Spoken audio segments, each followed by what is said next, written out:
Salut à tous, aujourd'hui on se retrouve pour l'épisode numéro 95 de l'After Zap Image. On va débuter avec la déclaration de Jean-Michel Aulas. Il nous dit: c'est un tirage difficile face à un des meilleurs clubs espagnols, mais un point de passage indispensable pour revenir au Groupama Stadium un peu plus tard. Alors bien sûr, la finale, on le sait tous, c'est au Groupama Stadium, la finale de l'Europa League dans le stade de Lyon. Donc c'est pour ça que Jean-Michel Aulas, il nous dit qu'il espère revenir un peu plus tard aussi au Groupama Stadium. Et voilà, c'est un tirage très compliqué par rapport aux deux autres clubs français engagés en Europa League, Nice et Marseille. Je pense que Lyon a hérité du pire tirage face à Villarreal, une belle équipe espagnole. Régulièrement, cette équipe, elle pose des problèmes en Liga, que ce soit au Real, au Barça, à l'Atlético Madrid. Donc c'est vrai que Lyon, c'est un tirage assez compliqué pour eux. Une équipe de Villarreal qui est assez solide lorsqu'elle est à domicile dans son stade du Madrigal, qui compte en plus avec pas mal de joueurs assez intéressants. Donc c'est vrai que voilà, le tirage est compliqué. Même du côté de Villarreal, on n'est pas du tout satisfait. On voit une citation de l'entraîneur de Villarreal. Il nous dit: c'est l'un des tirages les plus difficiles qu'il était possible d'avoir. C'est un sacré défi pour nous d'affronter Lyon. Je pense aussi que Lyon est quand même un épouvantail dans cette Europa League. Le potentiel offensif de cette équipe, je pense que tout le monde le voit en Europe. Tous les adversaires l'ont vu. C'est une équipe très impressionnante. Je peux citer Fekir et Mariano, déjà ça marque beaucoup pour l'Olympique Lyonnais. Depay, Bertrand Traoré aussi, c'est très très intéressant pour Lyon. On rappelle aussi que Lyon l'année dernière a été quand même demi-finaliste de l'Europa League, sorti par l'Ajax. Donc il y a vraiment un très très bel effectif du côté de Lyon. Donc que ce soit du côté de Lyon ou de Villarreal, personne n'est vraiment satisfait de ce tirage. En tout cas, je pense que ça va vraiment être un très très beau match à suivre entre ces deux équipes. D'ailleurs, on voit les statistiques d'un joueur de Villarreal, Cédric Bakambu, 3e meilleur buteur de la Liga, derrière Messi et Zaza. Quand même, c'est assez intéressant, 3e meilleur buteur de la Liga, 3 buts aussi en 5 matchs d'Europa League pour lui. Lui qui s'est vraiment révélé depuis qu'il est arrivé du côté de Villarreal. Il évoluait un petit peu avant en Ligue 1. C'est un joueur très très intéressant, très bon buteur, et en plus de ça, il est vraiment excellent physiquement. Il pèse beaucoup sur les défenses, donc j'espère qu'il va j'espère qu'il va faire un mauvais match contre l'Olympique Lyonnais. J'aimerais vraiment voir Lyon continuer son aventure en Europa League. Ensuite, on voit que Fulham, club de Championship, la division 2 anglaise, souhaitait observer Diego Contento avec la réserve des Girondins de Bordeaux. Le joueur, il a refusé, prétextant en fait tout simplement le club de Fulham avait simplement la possibilité de le regarder évoluer en vidéo. Bravo à Diego Contento. Je sais pas s'il a pris peut-être un petit peu la grosse tête alors qu'il évolue simplement avec la réserve. De dire ça à un club, voilà.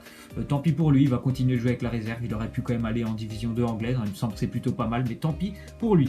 Ensuite, on voit que Mamadou Sakho est blessé avec Crystal Palace. Il s'est blessé ce week-end. Mauvaise opération, un coup dur pour les joueurs de Palace. Très bon défenseur central, il a beaucoup aidé Crystal Palace depuis son arrivée, et puis ça fait maintenant 7 matchs. Je crois que Palace est un peu mieux en première ligue. Ils avaient fait un vraiment très mauvais début de saison. 7 matchs là, simplement une défaite pour eux. Bon, il y a eu une seule victoire et 5 nuls. En tout cas, c'est vraiment un mauvais coup pour Crystal Palace parce qu'ils sont quand même toujours bons derniers de la première ligue. Ensuite, on voit une déclaration d'Antonio Conte, l'entraîneur de Chelsea. Il nous dit: quand on joue contre Barcelone, on doit être à 120% à la maison et à l'extérieur pour espérer accéder au tour suivant. C'est vrai que c'est un des gros matchs aussi de ce tirage de Ligue des Champions, le Barça-Chelsea. Mais pour le Barça, c'est vraiment pas un bon tirage parce que Chelsea, c'est vraiment la bête noire. Je crois qu'il y a eu 8 matchs de Ligue des Champions entre les deux équipes et Barcelone n'en a remporté que seulement 1. Et en plus de ça, Messi n'a jamais marqué contre Chelsea. Donc vraiment très mauvais tirage pour le Barça face à ça. Bête noire. Ensuite, on voit une déclaration d'Arsène Wenger. Il nous dit: Olivier est important pour nous. Pourquoi voudrait-on vendre un joueur qui est important pour nous? La décision dépend de nous tous. Voilà, Olivier Giroud. Je pense aussi que lui, il en a un petit peu marre d'être remplaçant du côté d'Arsenal. C'est vrai qu'il fait encore une fois le boulot dès qu'il rentre. Souvent en deuxième période, il marque, que ce soit en Europa League ou en championnat, il marque assez souvent. Il aide beaucoup Arsenal, mais voilà, je pense aussi que lui aussi, il a envie certainement d'aller voir un autre club et d'être un petit peu plus titulaire. Ensuite, on voit une déclaration d'Alvaro Arbeloa, l'ancien joueur du Real Madrid. Il nous dit: nous savons tous que Xabi Alonso est meilleur avec les pieds qu'avec les mains. Il n'y a pas peur, il n'y a pas de peur. Voilà, c'est une déclaration par rapport au tirage au sort. C'est Xabi Alonso qui a sorti les deux boules entre le PSG et le Real Madrid. Donc voilà, le Real Madrid ne lui en veut pas du tout. Ensuite, on voit une déclaration d'Unai Emery. Il nous dit: quand j'ai su qu'on jouait contre le Real Madrid, j'étais content. Nous voulons jouer les plus grands matchs possibles. Moi aussi, j'étais assez content de voir ce tirage. Je pense que le Paris Saint-Germain, pour progresser, pour évoluer et pour montrer vraiment à toute l'Europe qu'il est devenu un des grands, je pense qu'il faut jouer contre des grandes équipes. Je pense que ça aurait été vraiment pas un bon tirage de jouer contre Bâle si tu veux vraiment évoluer et progresser sur la scène européenne. Donc je suis assez satisfait de ce tirage. J'espère que le Paris Saint-Germain pourra sortir de cette double confrontation avec le Real Madrid. Ensuite, on voit une déclaration de Maxwell et il nous dit affronter le Real, c'est une belle opportunité pour le club de montrer qu'on peut être fort en Ligue des Champions. Voilà, c'est tout à fait ce que je viens de dire, c'est ce que je pense. Voilà, c'est peut-être que le Paris Saint-Germain va être éliminé par le Real Madrid, mais en faisant un gros match, alors que voilà, peut-être qu'il serait passé face à Bâle en étant éliminé un petit peu plus tard face au Real Madrid par exemple. Donc est-ce que c'était une bonne chose de tirer le Real Madrid à l'heure actuelle? Pour moi c'est un oui. Je pense voilà, qu'il faut passer par ces étapes de jouer des grandes équipes pour essayer de progresser. Peut-être qu'ils seront éliminés, mais en tout cas ça pourra leur servir aussi peut-être aussi pour la saison prochaine s'ils se font éliminer. Ensuite on voit un comparatif des statistiques du Real Madrid entre la saison dernière et la saison actuelle à cette date, hein, franchement niveau début décembre. 16 victoires l'année dernière, 17 à l'heure actuelle, 6 nuls, 3 défaites cette année pour le Real alors qu'ils n'en comptaient aucune l'année dernière, donc peut-être qu'ils sont un petit peu moins bien que l'année dernière. Les joueurs madrilènes marquent aussi un petit peu moins que l'année dernière, mais voilà, je pense que le Real Madrid est prêt lorsqu'il y a des grands matchs, et je pense que voilà, le match contre le Paris Saint-Germain, les joueurs du Real seront à 100%, et voilà, ça sera dans 2 mois. Il y aura quand même peut-être des joueurs qui seront blessés, il y aura certainement une équipe qui aura progressé du côté du Real Madrid, ainsi que le Paris Saint-Germain aussi, il aura progressé.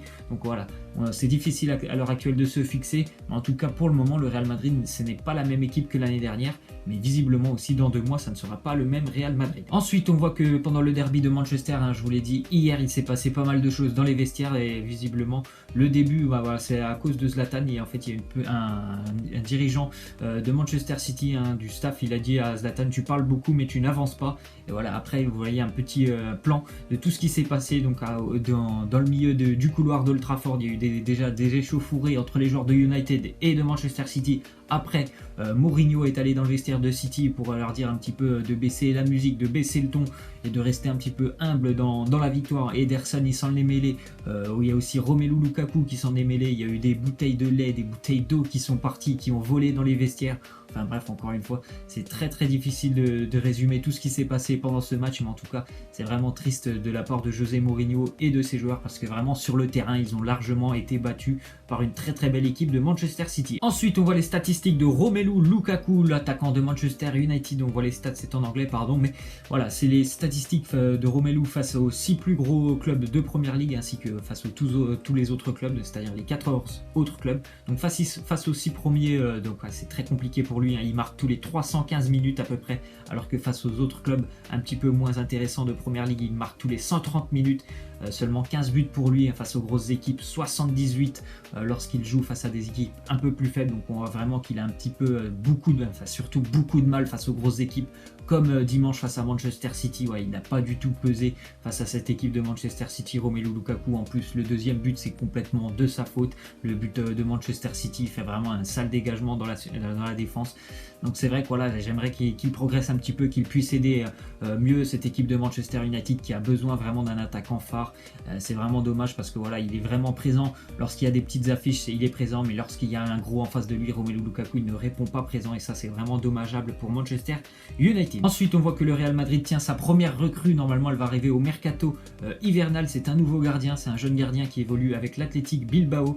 Voilà, je ne vais pas vous citer son nom parce qu'il est très compliqué son nom. C'est un joueur basque, hein, voilà, parce qu'il évolue à Bilbao, donc forcément il est basque. Mais en tout cas, c'est un jeune gardien qui va venir concurrencer Casilla et Keylor Navas. Il a déjà été appelé aussi avec la sélection espagnole, donc c'est vraiment quelqu'un d'assez prometteur. Et donc je ne sais pas maintenant si le Real va continuer à vouloir toujours insister pour essayer de recruter David De Gea, parce que voilà, maintenant ils ont quand même 3 gardiens, les joueurs du Real Madrid. On continue donc avec les statistiques de Julien Sablé, l'entraîneur de l'association sportive de Saint-Etienne depuis qu'il est arrivé avec les Verts. 5 matchs, 2 nuls, 3 défaites. Donc voilà, c'est toujours aussi compliqué pour l'AS Saint-Etienne. Début de saison vraiment cauchemardesque, hein, pour eux depuis 2 mois. Ça n'est plus rien ne va du côté de Saint-Etienne. J'ai l'impression que maintenant ils vont vraiment se concentrer sur le maintien, parce que voilà, les résultats ils ne suivent pas du tout pour Saint-Etienne. Avec Oscar Garcia, ça avait plutôt pas mal démarré, puis après très vite ça a dégringolé. Et Julien Sablé, voilà, il est arrivé avec peut-être des envies un petit peu plus, surtout de resserrer un petit peu les liens, de resserrer tout ça en défense, et rien ne marche pour Saint-Etienne, toujours aussi inquiétante cette équipe de l'association sportive de Saint-Etienne. Ensuite on voit les statistiques du Nîmes Olympique, les Crocos qui sont 2e en Ligue 2, 40 buts marqués déjà pour le Nîmes Olympique, ça fait une moyenne de 2,2 buts par match, donc bravo aux Nîmois. Hier ils ont encore battu, il me semble, Clermont 3-1, toujours 2e les Crocos pour le moment, ils seraient en Ligue 1, bravo à eux, meilleure attaque depuis le passage à la poule unique en Ligue 2. Vraiment bravo, un très très bon joueur du côté de Nîmes. Je peux citer Savanier, Alioui et le Turc Bozok qui a marqué, il me semble, 3 triplés consécutifs au Costières. Donc bravo aux Nîmois pour ce très très bon début de saison. Ensuite, on voit que Julian Nagelsmann, 30 ans, qui est l'entraîneur d'Offenheim, il serait tombé d'accord avec le Borussia Dortmund concernant les contours d'un futur contrat pour venir à Dortmund normalement en l'été prochain, parce que je vous l'ai dit hier que Dortmund avait engagé l'ancien entraîneur de Cologne. Donc voilà, Julian Nagelsmann, c'est quelqu'un qui travaille très très bien avec Offenheim. Il a seulement 30 ans, c'est vraiment l'un des entraîneurs à l'heure actuelle qui est suivi par bon nombre de clubs, et ce serait une très très bonne nouvelle qu'il rejoigne le Borussia Dortmund. On va terminer donc avec la question de fin, vous voyez, entre le Paris Saint-Germain et le Real Madrid. Ma question, c'est tout simple. Qui pour vous, qui va se qualifier entre le PSG et le Real Madrid? Pour moi, ça sera le Real Madrid qui a beaucoup plus d'expérience. Et en plus de ça, comme je l'ai dit, pour moi, le Real Madrid, même s'ils font un mauvais début de saison, ils seront prêts lors de ces huitièmes de finale. Donc pour moi, ce sera malheureusement le Real qui va se qualifier. Voilà, c'est la fin de cet After Zapping Match. J'espère que ça vous aura plu. N'hésitez pas à lâcher des likes, à vous abonner. Moi, je vous laisse et je vous dis à la prochaine. Ciao!